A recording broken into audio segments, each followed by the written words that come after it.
An Australian doctor who went to Gaza as an emergency aid worker says it was the most unsafe she has ever felt.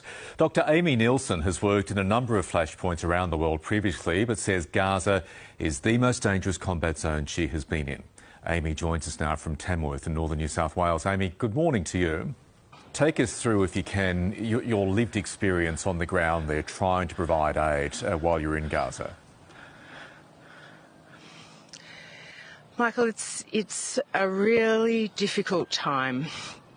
I have provided aid in these regions across the world under the auspices of international humanitarian law, of the rules of war, which allow you access to different regions and allow you to function while you're in those regions. In Gaza, what is happening right now is that Israel is violently failing to abide by the most basic rules of war. And what I saw and what I lived is the consequence of that. The access to the region is very limited. People cannot get in and out. Their aid supplies are not getting in and out. There isn't water, there isn't safe drinking water, there isn't food, there isn't fuel, there isn't medical supplies. The health system has been attacked egregiously, again in ways that I've just absolutely never seen. You know, extraordinary amounts of decimation of hospital structures, medical colleagues detained, murdered, missing. The people are doing what they can, and we were among that. I was with a team at a trauma stabilisation point, so in a tent with some rolled up medical gear, trying to provide care to whomever comes through the door at the time. Some of that is trauma patients, some of that was patients who experience some of the longer consequences of their wounds from the last many months. So you know, extraordinary non-healing ulcerative wounds across their bodies that are affecting their most basic life functions. Some of it is diarrhea. Patients are jaundice. They've got hepatitis A. They've got diabetes but no insulin. They're dying of normal medical conditions.